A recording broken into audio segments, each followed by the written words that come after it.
신약성경 57페이지에 있습니다. 마가복음 3장 20절부터 35절까지 말씀. 우리 함께 말씀 받도록 하겠습니다. 집에 들어가시니 무리가 다시 모임으로 식사할 겨를도 없는지라. 예수의 친족들이 듣고 그를 붙들러 나오니 이는 그가 미쳤다 하밀러라. 예루살렘에서 내려온 서기관들은 그가 바알세불이 집혔다 하여 또 귀신의 왕을 힘입어 귀신을 쫓아낸다 하니 예수께서 그들을 불러다가 비유로 말씀하시되 사탄이 어찌 사탄을 쫓아낼 수 있느냐. 또 만일 나라가 스스로 분쟁하면 그 나라가 설 수 없고 만일 집이 스스로 분쟁하면 그 집이 설 수 없고 만일 사탄이 자기를 거슬러 일어나 분쟁하면 설 수 없고 망하느니라. 사람이 먼저 강한 자를 결박하지 않고는 그 강한 자의 집에 들어가 세간을 강탈하지 못하리니 결박한 후에야 그 집을 강탈하리라. 내가 진실로 너희에게 이르노니 사람의 모든 죄와 모든 모독하는 일을 사하심을 얻되 누구든지 성령을 모욕하는 자는 영원히 사하심을 얻지 못하고 영원한 죄가 되느니라 하시니 이는 그들이 말하기를 더러운 귀신이 들렸다 함이더라. 그때 예수의 어머니와 동생들이 와서 밖에 서서 사람을 보내어 예수를 부르니 무리가 예수를 둘러 앉았다가 여짜오되 보소서 당신의 어머니와 동생들과 누이들이 밖에서 찾나이다. 대답하시되 누가 내 어머니며 동생들이냐 하시고 둘러 앉은 자들을 보시며 이르시되 내 어머니와 내 동생들을 보라. 누구든지 하나님의 뜻대로 행하는 자가 내 형제요 자매요 어머니이니라. 아멘. 오늘 말씀을 가지고 마가복음 강의 15번째 누가 우리의 형제 자매인가라는 제목을 함께 은혜를 나눕니다. 혹시 제가 음향이 좀 그래서 그런데 뒤에 잘 들리시나요? 들리십니까? 네. 알겠습니다. 모니터를 조금만 좀 켜주시면 감사하겠습니다. 오늘 본문은 이제 예수님이 갈릴리 지역에서 또 2기 사역을 이제 본격적으로 시작하는 내용입니다. 이제 마가복음을 보면 그 갈릴리 호수를 중심으로 예수님이 이제 왔다 갔다 하십니다. 배로 이제 왔다 갔다 하시는 장면들이 있는데 다시 이제 갈릴리 지역으로 돌아오셔서 이제 또 본격적인 사역을 이제 시작하시는 내용이에요.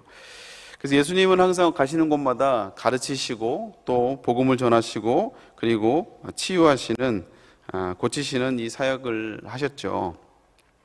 근데 이 예수님이 이 사역들을 하실 때 많은 회중들이 예수님을 찾아 나왔지만 또 예수님 주변에 항상 머무는 존재들이 있었습니다. 그게 누구냐면 종교 지도자들이에요. 이 서기관들. 오늘 본문에 이제 서기관들로 나오는데요.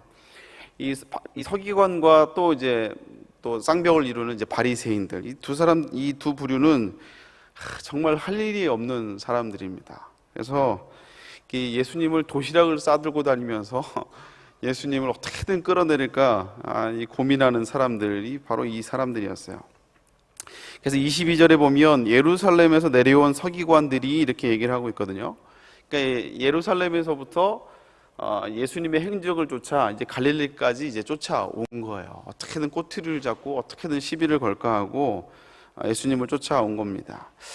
이들은 이제 계속 예수님의 사역에 대해서 계속 부정적이고 비판적인 견해를 언급을 했을 거예요. 이 사람들은 우리가 잊지 말을 게 종교 지도자입니다. 거의 이스라엘은 종교 지도자에 갖고 있는 이 권위와 영향력이 굉장히 크거든요. 지금도 마찬가지입니다.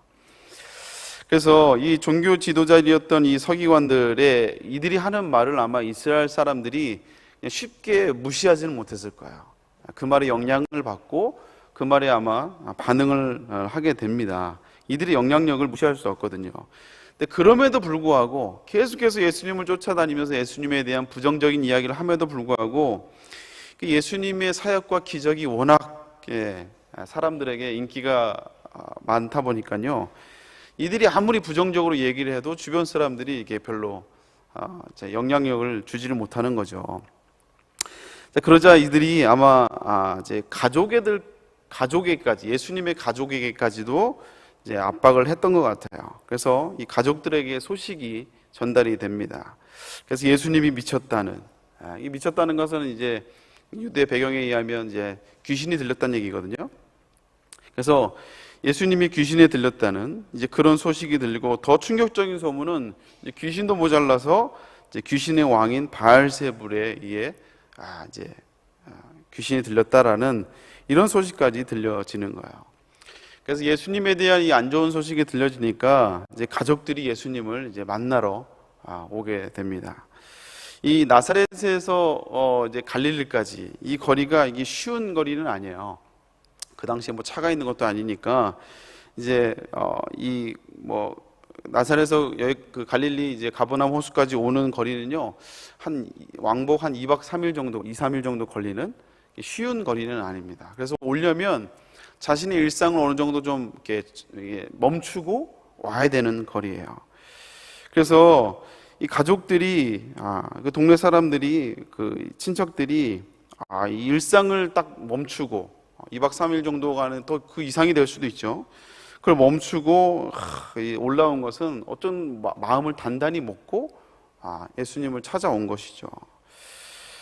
이거는 이제 유대의 배경이 아마 이제 굉장히 가족 중심이고, 그리고 가족의 수치에 대해서 민감하게 반응하는 문화이기 때문에 그런 문화적인 영향력이 있습니다. 근데 신학자들은요, 이 마가가 이제 글을 쓸 때 마가의 글의 구조를 보면서 단순히 문화적인 차원만은 아니고, 이 마가 자체가 가족들이 예수님께 나아온 것이 그 안에 종교 지도자들의 모종의 압력이 있었을 것이라는 것을 그 문장 구조를 통해서 이렇게 우리에게 이야기를 하고 있어요. 문장 구조 자체가 그렇습니다. 그래서 이 성경을 기록한 유대 그 기록의 그 문법에 보면 그 샌드위치 구조라고 있어요. 카이아스티 구조라는 게 문법 구조가 있습니다. 그게 뭐냐면 이제 카이가 이제 그 헬라어로 X자를 우리로 표현하면 X자를 의미하거든요. 그래서 마치 문장 구조가 이게 이렇게 돼 있어요. 이렇게 샌드위치처럼. 약간 좀 당황하시는 것 같아서. 그래서 이게 처음 시작과 끝이 같은 내용입니다. 그리고 또 그 다음이 같은 내용으로 돼 있고, 그 다음에 이제 핵심 내용이 이제 그 가운데에 딱 이제 담겨져 있어요. 그래서 이걸 이제 풀어보면 약간 이렇게 생겼다고 해서 카이아스티 구조 아니면 샌드위치 구조라고 이렇게 얘기를 해요. 그래서 오늘 문장 구조가 어떻게 되어 있냐면, 우리가 읽었던 본문 서두의 20절과 20절에 보면 예수님의 가족이 예수님을 만나러 오는 장면이 있습니다. 이게 처음 맨 위에요. 그 다음에 맨 끝이 뭐냐면 후반부 31절부터 35절에는 예수님께서 이제 참 가족이 제자들이 뭐 가족들이 왔습니다. 그러니까 누가 내 형제 자매냐 하면서 진짜 가족의 의미를 설명해 주세요. 그러니까 이제 이 본문의 내용이 처음과 끝이 예수님의 가족에 대한 이야기로 이게 둘러싸여져 있습니다. 그리고 그 사이에 서기관들의 예수님을 향한 비난이 양쪽에 이렇게 기록이 되고요. 그 중앙에 이제 예수님의 이제 변론이 이제 기록이 되어 있어요.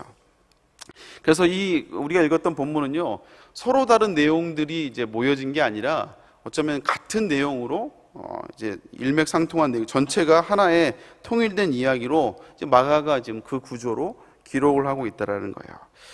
그래서 이 구조를 우리가 좀 힌트를 얻으면, 이 마가는요, 이 구조를 통해서 예수님이 이 갈릴리 호수까지 오신 그 이유는 예수님의 가족 이야기만 하는 것이 아니라 그 가운데 있는 이 서기관들의 모함들을 통하여서 예수님의 가족에게 영향을 끼쳤고, 그것이 이제 연관되어서 전체 이야기로 오늘 소개하고 있다라는 거예요. 다시 말하자면, 쉽게 얘기하면 이 서기관과 바리새인 종교 지도자들이 예수님을 계속 쫓아다니면서 비난을 하고 조롱을 하고 계속 험담을 해도 영향력이 안 미치는 거죠. 그래서 심지어는 가족들에게까지 찾아가서 예수님에 대해서 너희들 네 가족이 예수에 대해서 정확하게 뭐 통제를 하든지 뭘 하지 않으면 뭔가 불이익을 가하든지, 하여간 아니면 가족의 여러 가지 수치를 당하게 하든지 뭔가 이게 암묵적인 압박을 했다라는 거예요.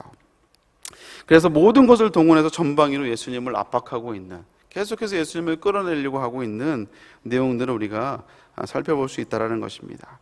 그래서 오늘 본문을 통해서 우리가 두 가지를 좀 살펴보려고 하는데요, 사실 두 개 다 약간 좀 그 해석이 쉽지 않은 내용입니다. 그래서 지난주에 이어서 이것도 그냥 패스해버릴까, 사장으로 그냥 띄워버릴까 하다가 그래도 이제 묵상을 하다가 두 가지만 좀 살펴보려고 해요. 첫 번째는 성령 회방죄입니다. 성령을 모욕하는 죄.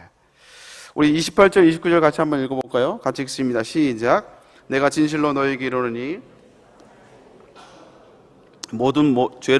죄와 모든 모독하는 일은 사하심을 얻되 누구든지 성령을 모욕하는 자는 영원히 사하심을 얻지 못하고 영원한 죄가 되느니라 하시니.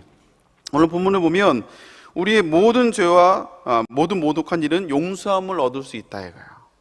믿습니까? 네, 우리가 십자가의 예수님의 그 십자가의 공로를 위해서 모든 죄는 용서함을 받아요. 근데 용서받지 못하는 죄가 있는데 바로 성령을 모독하는 죄는 영원히 사함을 받지 못하고 영원한 죄가 된다고 오늘 말씀하고 있습니다. 이 말이 우리가 죄를 회개하면 우리가 그 주님의 사랑을 십자가의 은혜로 말미암아 분명히 우리가 용서함을 받거든요. 근데 오늘 본문을 보니까 용서함을 받지 못하는 죄가 이제 성령을 모독하는 죄라 이거예요. 그래서 이 말이 괜히 이제 찜찜합니다. 괜히 찜찜해. 그래서 내가 성령을 모욕한 것이 있지 않은가? 내가 성령님의 마음을 혹시나 성령님 어떤 감동을 주셨는데 내가 성령님을 혹시 무시하고 묵살하지 않았다. 그래서 혹시 그런 것들이 내가 성령님을 이렇게 모독하는 것이 아닌가라는 이제 이 본문의 말씀이 마음에 걸린다는 거죠. 신앙생활 하면서. 근데 사실 이 전체 배경을 알면요, 사실 이 본문의 이 말씀은요, 성령 회방죄는 사실 깊이 다룰 내용은 아니에요. 그냥 스킵하고 넘어가도 됩니다.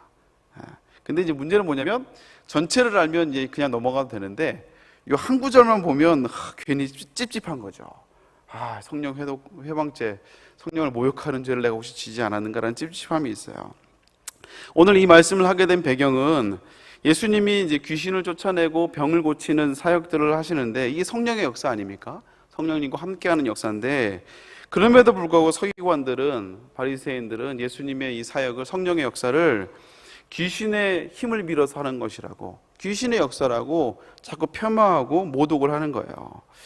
그래서 이 하나님의 역사를 사탄의 역사로 이렇게 몰아서 모독하고 있는 그 배경 속에서 지금 예수님이 이 말씀을 하고 있다는 것입니다. 그래서 신학자 J.C. 라엘이라는 그 신학자는요, 성령을 회방하는 죄에 두 가지 증상이 나타난다고 이렇게 얘기를 해요. 첫 번째는 뭐냐? 뉘우침이 없다라는 거예요. 뉘우침이 결여가 된다. 그리고 두 번째는 사죄를 바라는 마음에 결여가 있다. 사죄를 바라지 않는다는 거죠. 사실 그래서 이 성령 회방죄는요, 우선 1차적으로 죄의 용서함과 관계가 없는 사람들, 하나님의 그 예수 그리스도의 십자가의 용서함을, 죄 용서함과 상관이 없는 사람들에게 해당되는 말입니다. 그러니까 다시 말하자면 복음 안에 있는 저와 여러분들에게와는 상관이 없는 말이라는 거예요. 뭔 말인지 아시겠어요? 지금 조심은 안 됩니다. 졸면 뭐라고 했는데 지금 이 타임에 졸면 안 돼요. 눈을 감고 계시면 안 됩니다.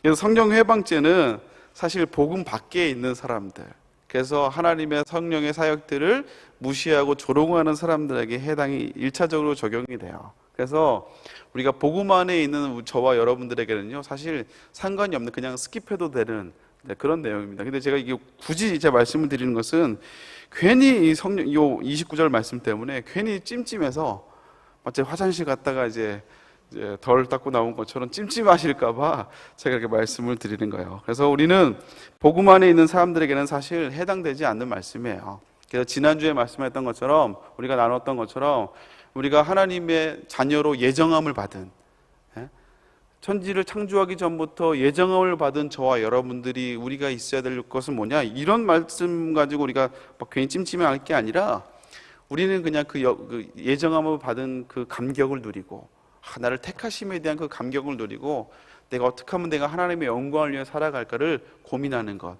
여러분 그것이 우리의 진짜 고민이 돼야 될 줄로 믿습니다. 그래서 너무 이 성령 회방죄를 민감하게 받아들이실 필요는 없는 것 같아요. 두 번째 살펴볼 것은 누가 예수님의 가족이냐 이거예요. 우리 33절, 35절까지 같이 한번 읽어보겠습니다. 시작. 대답하시되 누가 내 어머니이며 동생들이냐 하시고 둘러앉은 자들을 보시며 이르시되 내 어머니와 내 동생들을 보라. 누구든지 하나님의 뜻대로 행하는 자가 내 형제요 자매요 어머니이라. 예수님이 가족의 정의를 새롭게 내려주고 있습니다. 그렇다고 해서 예수님이 이 육신의 그 가족을 아예 무시하는 게 아니에요. 혈육의 관계를 무시하는 것이 아닙니다. 그래서 예수님도 십자가에 돌아가시기 직전에 요한에게 어머니 마리아를 이제 부탁하고 이제 십자가에 달려 돌아가시잖아요. 그래서 육신의 관계 자체를 무시하는 것이 아니에요. 근데 오늘 예수님이 말씀하시는 그 가족, 이 가족이 지금 왜 내려왔죠? 그 서기관들의 이런 협박에 의해서 예수님을 어떻게든 좀 못하게 하려고, 사역을 어떻게든 못하게 하려고, 좀 그만 좀 해! 이렇게 하려고, 너 때문에 창피해서 못하게 해서 이렇게 하려고 지금 내려온 거거든요. 그런 상황 속에서 예수님이 이 말씀을 하고 계시는 거예요. 그래서 예수님이 뭐라 말씀하시냐면, 진짜 형제 자매는 어떤 사람이냐? 하나님의 영광을 위해서 하나님의 뜻에 순종하며 살아가는 자가 그리스도 안에서 정말 형제고 자매요 가족이라는 거예요. 그래서 단순히 혈연이나 혈통에 의해서만 그게 가족이 아니라 하나님의 나라를 확장하는 데 부르심 받은 자들, 그리고 그 일에 순종하며 쓰임 받는 모두가 다 주님의 가족이고 하나님 안에서 가족이라는 것을 이렇게 말씀해 주고 있다는 거예요. 이제 오늘 말씀을 묵상하면서 어떤 이제 생각이 들었냐면, 그래서 교회 공동체가 참 얼마나 소중한지를 다시 한번 이렇게 묵상하게 되었습니다. 요즘 우리 교회도 보면 시대가 점점 그런 것 같아요. 공동체보다 혼자 있기를 이게 좋아하고, 좀 이렇게 자꾸 이게 나를 오픈하는 걸 별로 안 좋아합니다. 그래서 가정 신방 받는 것도 별로 안 좋아하고요. 신방도 웬만하면 이제 밖에서 다 받으려고 하고, 나의 삶을 오픈하는 걸 별로 좋아하지 않아요. 이 시대가 점점 좀 그런 것 같아요. 근데 여러분, 그러면 그럴수록 우리가 공동체가 얼마나 소중한 이 공동체를 우리가 점점 좀 지켜나가야 된다는 거예요. 그냥 단순히 우리 교회, 그냥 우리 교구, 우리 부서라는 그런 인간적인 관계가 아니라요, 정말 함께 기도하고 함께 동역하며 서로 품어줄 수 있는 이 성령 안에서의 관계, 이것을 우리가 영적인 관계요, 이것이 영적인 성령 안에서의 가족이라고, 주님의 가족이라고 성경을 말씀하고 있다는 거예요. 그래서 우리가 때로는 부족함이 있지만 서로 세워주고, 또 연약한 부분을 보고 우리가 비난하는 것이 아니라, 조롱하는 것이 아니라 그것을 품고 함께 기도해주며 때로는 위로해주는, 그러면서 하나님의 나라를 세워가는 그런 공동체가 바로 주님 안에서요, 주님 안에서 가족이고, 그리고 생명 공동체라는 거예요. 그리고 그런 사람들이 모여있는 것이 이게 바로 교회입니다. 아멘입니까? 건물만 있고 이렇게 예배 서비스가 있는 것이 교회가 아니에요. 물론 그것도 교회가 있지만, 교회라는 형태는 물리적인 교회 형태는 갖고 있겠지만, 진짜 성령 안에서 가족 같은 그런 공동체는 뭐냐? 서로 위로해주고 기도해줄 수 있는, 그러면서 함께 하나님의 나라를 세워가는 그런 공동체, 이게 바로 교회라는 거예요. 그래서 교회가 크든지 작든지, 어떤 분들은 교회가 크다고 해서 이게 그렇죠, 작은 교회는 서로가 다 아니까 숟가락 개수까지 다 알고, 그런데 큰 교회는 아무래도 그런 맛이 좀 없는 것처럼 보이잖아요. 그러나 크지만 그 안으로 들어가 보면, 그 안에 보면 서로가 서로를 위해서 기도해주고, 또 하나님의 영광을 위해서 함께 순종해가며 또 영적인 싸움을 싸우고하는 이 생명 공동체가 많을 때, 그런 사람들이, 그런 공동체가 모이고 그런 교회가 진짜 영향력 있는 교회요, 정말 살아있는 교회인 줄로 믿습니다. 그래서 함께 마음을 내어놓고 함께 기도해 줄 수 있는 믿음의 동역자가 많은 성도, 그런 교회가 바로 좋은 교회예요. 그리고 지금 우리 교회학교에서는 지금 수련회가, 또 캠프가 한참 진행 중입니다. 그렇죠? 몇 개 부서인지 모르겠어요. 지금 하나, 둘, 셋, 네, 5개 부서가 지금 고등부, 중등부, 그다음에 유소초, 가게 5개 부서가 지금 수련회 중입니다. 그 수련회였어? 이러시면 안 된다는 거예요. 같이 기도하고, 우리 자녀들이, 우리 세대의 자녀들이 믿음 안에서 신앙생활하며 하나님을 만날 수 있도록, 자라갈 수 있도록 함께 기도하고, 한 끼라도 금식하고, 좀 쓰임 받을 수 있도록 쭈쭈바라도 하나 사 먹으라고 헌금도 해주시고, 여러분, 이런 공동체가 정말 아주 좋은 공동체고 은혜의 공동체라는 거예요. 그러니까 단순히 봉사만 하는, 그런 봉사하면서 그냥 만나는 그런 공동체가 아니라는 거예요. 동호회 같은 그런 공동체가 아니라는 거예요.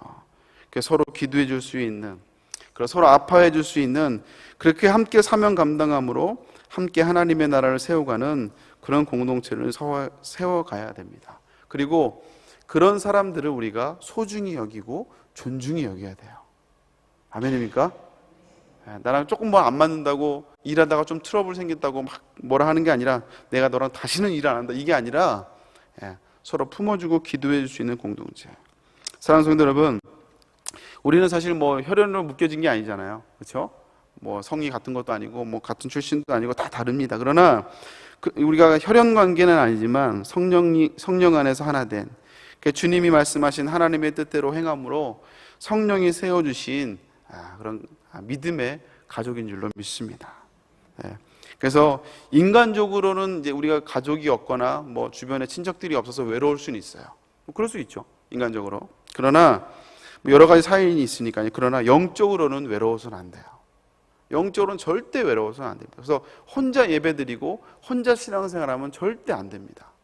함께 가야 돼요, 함께. 그래서 오늘 하나님이 붙여주신 믿음의 동역자들을 귀하게 여길 수 있기를 주님의 이름으로 축복합니다. 내가 주변에 그런 사람들이 없다고요? 내가 혼자 벽을 쌓고 있어서 그래요. 공동체에 들어가서 같이 교제하고 서로 함께 기도해 주다 보면요, 그런 믿음의 동역자들이 생기게 되어 있어요. 그래서 오늘 특별히 우리가 오늘 이 새벽에 함께 기도할 때 여러 가지 기도 제목이겠지만 내 주변에 있는 믿음의 동역자들, 하나님이 나에게 붙여주신 믿음의 가족들을 위해서 좀 생각나는 대로 기도하는 시간을 좀 가졌으면 참 좋겠습니다. 아멘이시죠? 그래서 우리가 함께 동역함으로 하나님의 나라를 계속해서 확장시켜가는 아름다운 주의 가족들, 저와 여러분 될 수 있기를 주님의 이름으로 축복합니다. 함께 기도하겠습니다. 사랑의 하나님, 감사드립니다. 우리를 하나님의 자녀로 예정하시고 택정하셔서 하나님의 나라를 위해 또 믿음의 가족들과 함께 쓰임받을 수 있도록 은혜 주심에 감사드립니다. 성령 안에서 세워주신 믿음의 동역자들과 함께 하나님의 영광을 위해서 하나님의 나라를 확장하는 아버지 일에 쓰임받는 우리 모두가 될 수 있도록, 세대의 가족들 될 수 있도록 주여 축복하여 주시옵소서. 특히 우리에게 붙여주신 믿음의 동역자를 위해서 기도하기 원합니다. 이 새벽에 정말 아버지 우리에게 붙여주신 믿음의 동역자들 놓고 기도할 때 하나님 함께하여 주옵시고, 더 우리가 기도하며 사랑하며 섬김으로 말미암아 아름다운 공동체를 세워갈 수 있도록 주여 인도하여 주시옵소서. 특별히 아버지 우리 교회학교 우리 부서 우리 자녀들이, 세대의 자녀들이 또 여러분 성경학교와 또 캠프와 수련회가 진행 중에 있습니다. 하나님 모든 일정 가운데 주님이 함께하여 주옵시고 성령의 기름 부심이 있는 수련회와 캠프가 될 수 있도록 주여 인도하여 주시옵소서. 우리가 함께 기도하게 하여 주시옵소서. 아버지 귀한 예물 드립니다. 아버지 성령의 은혜를 놓고 특별히 아버지 작년 수련을 놓고 기도합니다. 아버지 작년 여름 수련을 통하여서 은혜 받고 후반기를 다시 한번 성령 충만함으로 시작할 수 있도록, 그래서 후반기에도 기적이 넘쳐나는, 정말 하나님의 간증이 넘쳐나는 후반기가 되게 하여 주시옵소서. 승리하는 아버지 후반기가 되게 하여 주시옵소서. 감사합니다. 여러 가지 기도 제목들, 자녀와 또 아버지 배우자와 또 여러 가지 건강을 위해서 기도합니다. 또 작정한 아버지의 예물을 놓고 기도합니다. 아버지 특별히 아버지 건강을 위해서 기도하오니 하나님 함께 하시고 인도하여 주시옵소서. 역사하여 주시옵소서. 간절한 기도 제목을 주님이 응답하여 주옵시고 하나님 함께하여 주시옵소서. 견단이 목사님 아버지 여러 가지 사역으로 인하여 또 아버지 러시아에 아버지 사역 중에 계십니다. 피곤한 몸을 이끌고 또 아버지 교육하는 아버지 일정 가운데도 주님이 함께하시고 돌아오시자마자 또 아버지 주일 설교를 인도하실 텐데 하나님 피곤치 않게 하여 주옵시고 곤비치 않게 하여 주시옵소서. 감사를 드리며 예수님의 이름으로 기도 올렵나이다. 아멘. 하늘에 계신 우리 아버지여, 이름이 거룩히 여김을 받으시오며 나라의 마옵시며 뜻이 하늘에서 이룬 것 같이 땅에서도 이루어지리라. 우리에게 일용할 주옵시고 우리가 우리에게 죄인자의 사하여 준 것 같이 우리의 죄를 사하여 주옵시고 우리를 시험에 들지 말게 하옵시며 다만 하에서 구하옵소서. 대개 나라와 권세와 영광이 아버지께 영원히 있사옵나이다. 아멘. 우리 함께 기도할 때 먼저 담임 목사님께서 기도해 주시고요. 또 귀학교 우리 자녀들 은혜 받을 수 있도록 함께하다 성령님의 능력을 놓고 기도해 주시고, 오늘 특별히 우리의 믿음의 동역자들, 하나님이 나에게 붙이신 믿음의 동역자를 놓고 기도해 주시길 바랍니다. 그리고 여러분의 각자 기도 제목을 놓고 주여 세 번 기도하도록 합니다. 주여, 주여, 주여. 배달의 우사에 붙잡아 주시고 하나님 능력으로 함께하여 주옵소서. 피곤치 않게 하여 주시고 아버지 또 아버지 최지영 학교를 짓기 위해서 주목하였습니다. 아버지 사역이 아버지 하나님의 나라를 확장하며 귀하게 쓰임받게 하여 주옵시고 아버지 무엇보다 모든 일정 가운데 함께하여 주시며 하나님의 예비하심을 경험하는 이번 일정이 될 수 있도록 주여 인도하여 주옵소서. 아버지 돌아오는 아버지 일정 가운데 주님이 함께 하시고 피곤치 않게 하시고 돌아오시자마자 바로 시차적인 없이 피곤함을 아버지 회복할 겨를도 없이 주의 설교를 인도하시고 하나님 붙잡아주시고 능력을 함께하여 주옵소서. 우리 교회학교 자녀들이 아버지 여러분 성경학교와 수련회와 캠프를 진행 중에 있습니다. 우리 자녀를 붙잡아주시고 아버지 믿음의 세대로 세워감에 부족함이 없도록 주여 인도하여 주옵소서. 우리 세대의 온 공동체가 함께 기도하기를 원합니다. 주여 함께 아버지 중보하며 나아가기를 원합니다. 주님 우리 세대의 자녀들을 주님이 붙잡아주시고 아버지 은혜 받을 수 있도록 주여 하나님 주님의 사랑을 다시 한번 깨닫는 수련회 받을 수 있도록 믿음의 공동체를 아버지 만나는 수련회 받을 수 있도록 하나님 함께하여 주시옵소서. 작년 여름 수련회까지 주님 함께하여 주옵시고 아버지 수련회를 통하여 후반기가 다시 한번 성령의 충만함으로 아버지 후반기를 준비할 수 있도록 그래서 아버지 은혜와 기적이 넘쳐나는 간증이 넘쳐나는 후반기가 될 수 있도록 주여 인도하여 주시옵소서.